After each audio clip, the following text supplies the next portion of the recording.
오늘 우리에게 주시는 하나님 말씀 느헤미야 1장 6절에서 11절까지 보도록 하겠습니다. 느헤미야 1장 6절부터 11절 말씀 우리 한 목소리로 읽도록 하겠습니다.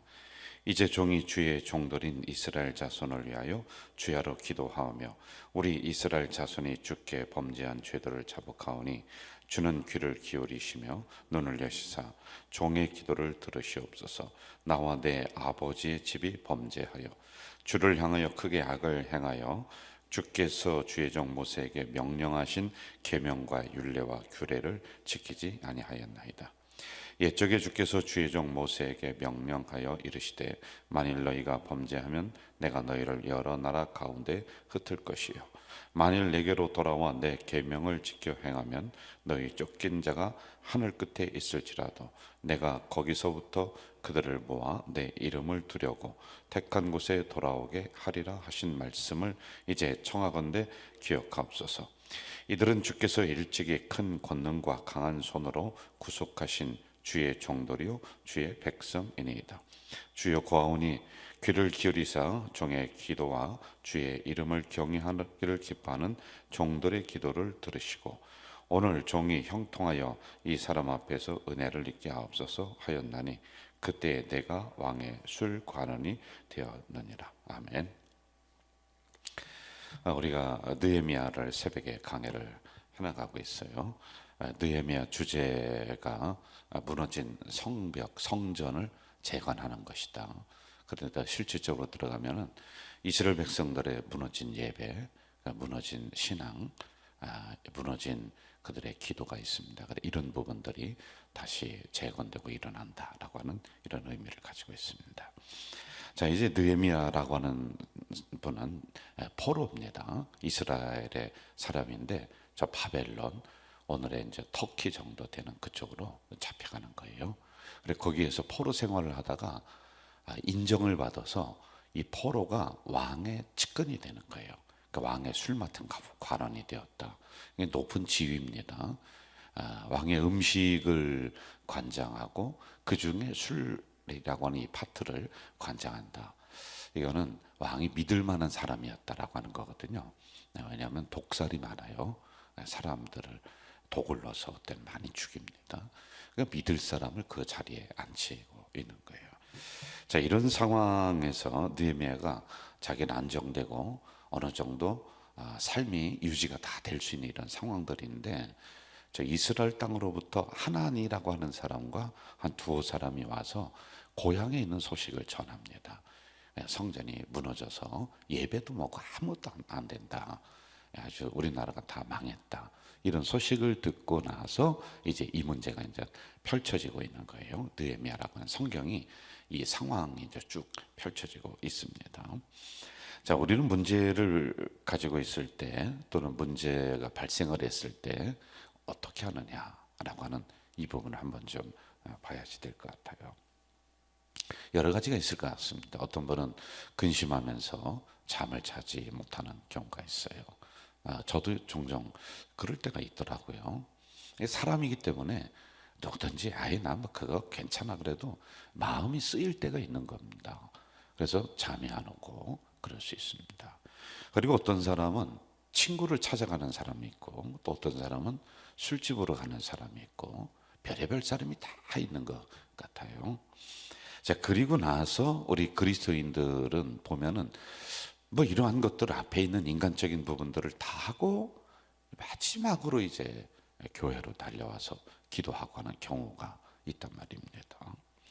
자, 그런데 오늘 성경적인 방법을 우리가 주목할 필요가 있는 거죠. 지금 느헤미야의 경우 현실적으로 가장 도움을 받아야 될 사람이 누구냐면은 자기의 주인인 아닥사스다 왕이에요. 왕의 허락이 떨어져야지만이 고향을 가든지 뭐를 하든지 이스라엘 백성, 자기의 백성을 도울 거란 말입니다. 그런데 이 느헤미야는 가장 현실적으로 자기를 도와줄 수 있는 왕에게 먼저 찾아가지 않아요. 이거 했었던 방법이 따로 있다라고 하는 것입니다. 자기의 문제를 왕에게 먼저 이야기하지 않는다. 왕이 허락해야 되고 제가를 해야 되고 도와줘야지 되는 건 사실입니다. 그럼에도 불구하고 한번 5절을 보세요. 5절 제가 읽어드릴게요. 이르되 하늘의 하나님 여호와 크고 두려우신 하나님이여 주를 사랑하고 주의 계명을 지키는 자에게 언약을 지키시며 긍휼을 베푸시는 주여 간구하나이다. 하나님 앞에 먼저 기도하는 거예요. 그리고 6절 한번 보세요. 이제 종이 주의 종들인 이스라엘 자손을 위하여 주야로 기도한다. 이렇게 나옵니다.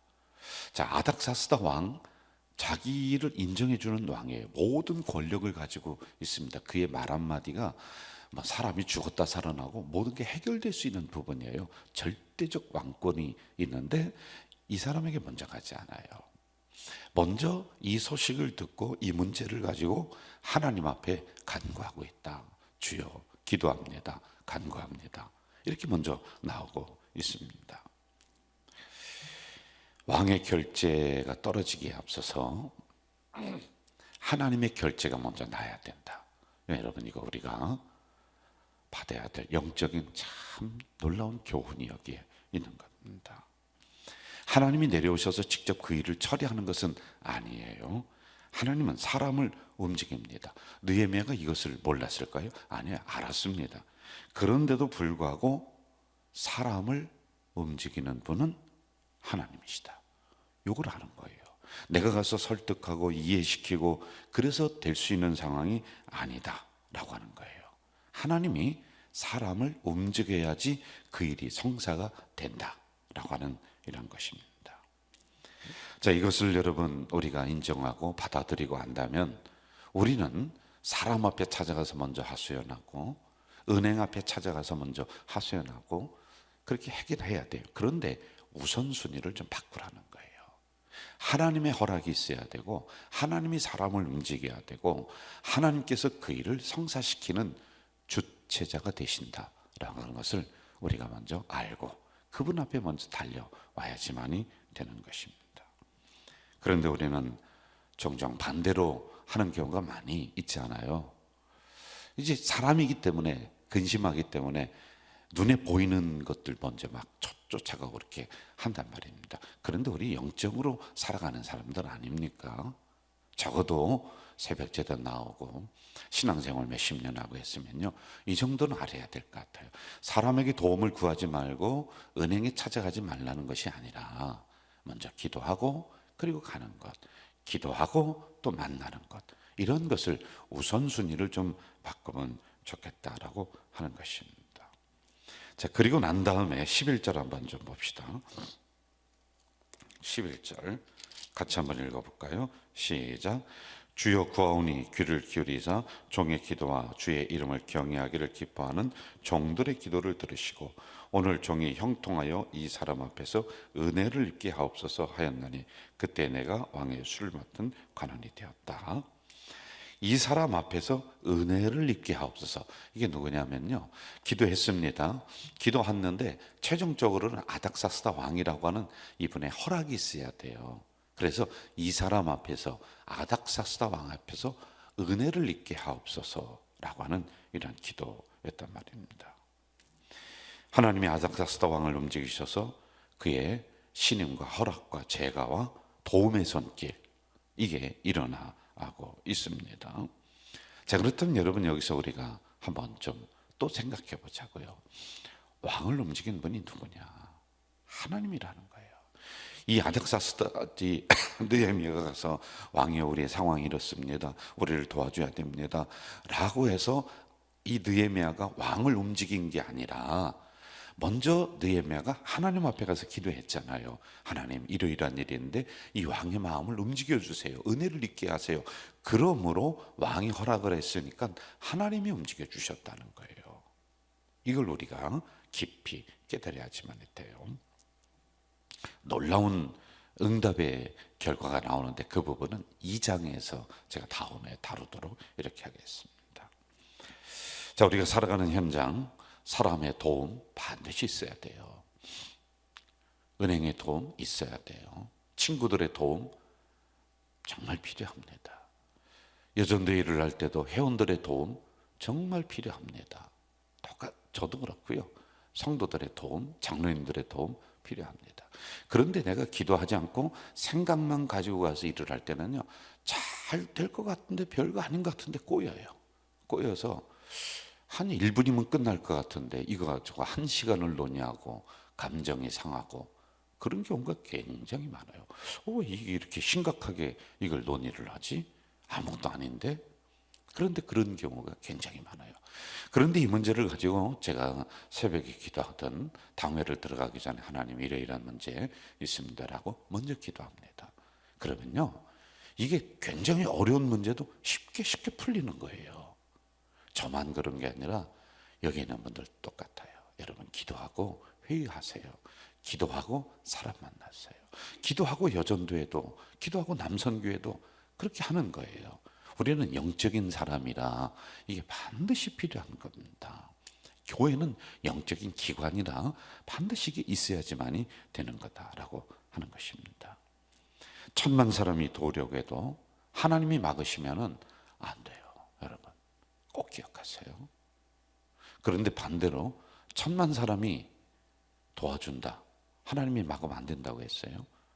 반대로요, 1,000만 사람이 방해하고 안 된다고 해도요, 하나님이 허락하시면 길을 내주시는 거란 말이에요. 이제 하나만 더 보고 마무리합시다.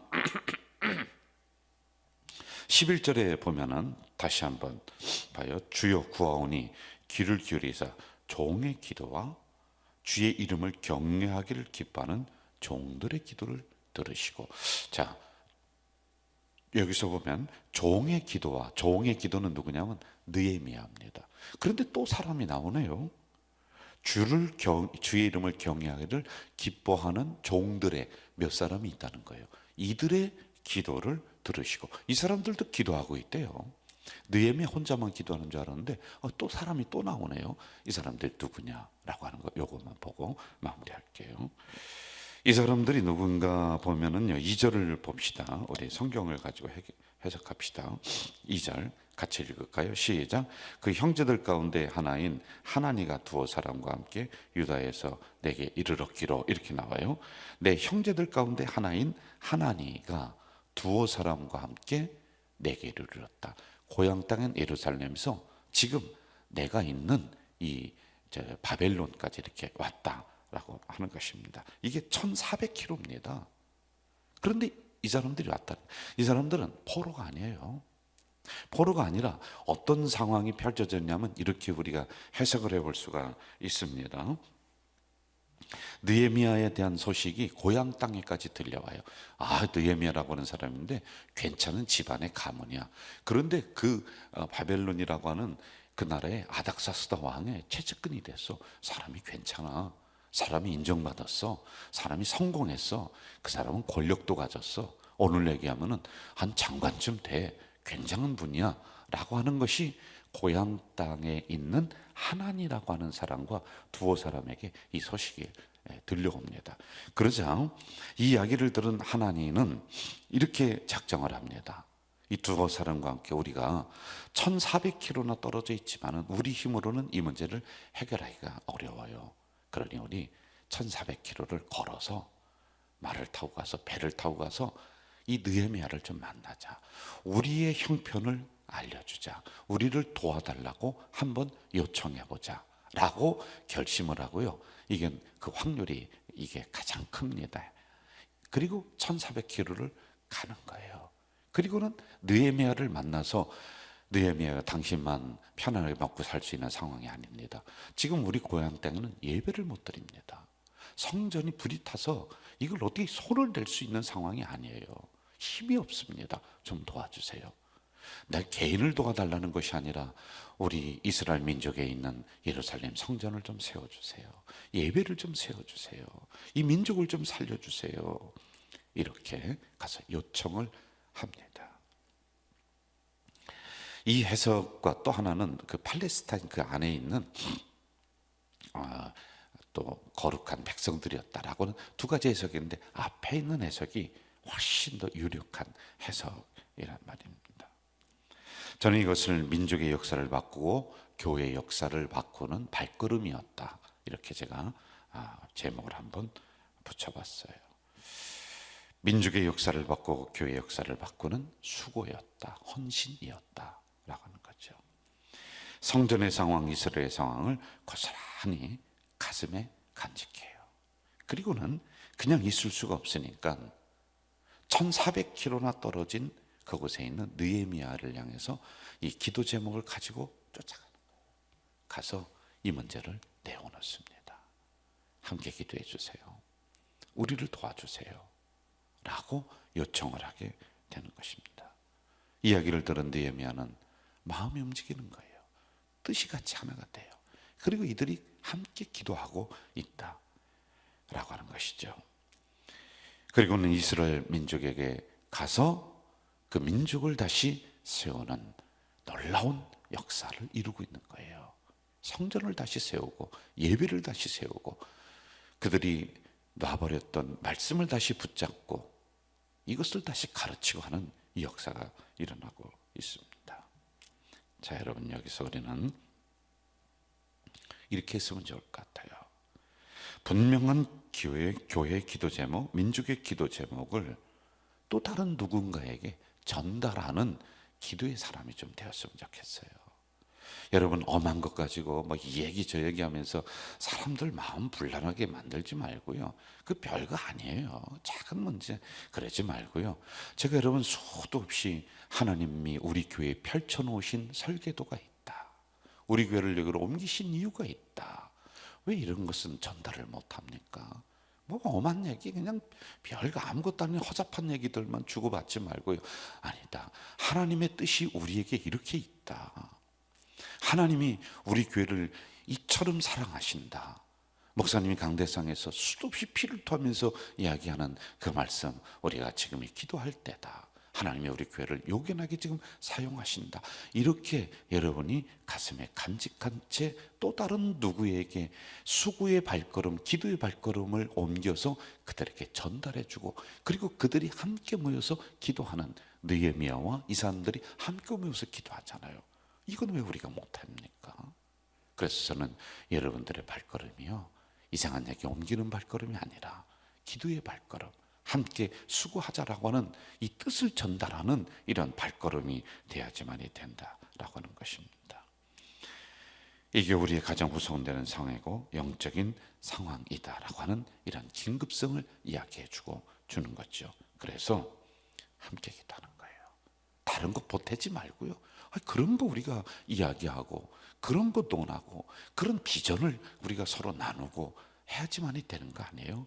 그렇게 됐을 때 하나님은 이스라엘 민족을 다시 살려주셨습니다. 그리고 제2의 부흥기를 그날에 허락해 주셨거든요. 이 느헤미야 마무리로 가면서는 기가 막힌 하나님의 역사가 일어납니다. 저는 우리 가족 공동체도 여기 나온 여러분들이 이러한 수고의 발걸음, 기도의 발걸음을 옮기신다면 교회의 역사를 바꾸고 민족의 역사를 바꾸는 놀라운 일이 일어날 줄로 믿습니다. 전능하신 아버지 하나님, 오늘 이 새벽에 연약한 저희들 부르시고 말씀을 주셨습니다. 날씨가 점점 추워집니다. 우리 가족 공동체에 어르신들이 많이 있는데 하나님, 추운 날씨에 하나님께서 이들의 건강을 지켜주시고 또한 하나님이 동행해 주시어서 이 겨울 따뜻하게 지낼 수 있도록 주의 성령이 이들을 감싸 보호해 주시옵소서. 또한 아버지 하나님, 그것만이 아니라 이 추운 겨울에 제대로 따뜻하게 지내지 못하는 우리의 이웃들이 있습니다. 우리가 그들을 돌아보는 넉넉한 교회가 될 수 있도록, 성도들이 될 수 있도록 인도해 주시옵소서. 오늘도 주신 말씀을 가지고 우리의 발걸음이 민족의 역사를 바꾸고 역사를 바꾸는 놀라운 기도의 발걸음 될 수 있도록 인도해 주시옵소서. 예수님의 이름으로 기도하옵나이다. 아멘. 하늘에 계신 우리 아버지, 아버지의 이름을 거룩하게 하시며 아버지의 나라가 오게 하시며 아버지의 뜻이 하늘에서와 같이 땅에서도 이루어지게 하소서. 오늘 우리에게 일용할 양식을 주시고 우리가 우리에게 잘못한 사람을 용서하여 준 것 같이 우리 죄를 용서하여 주시고 우리를 시험에 빠지지 않게 하시고 악에서 구하소서. 나라와 권능과 영광이 영원히 아버지의 것입니다. 아멘.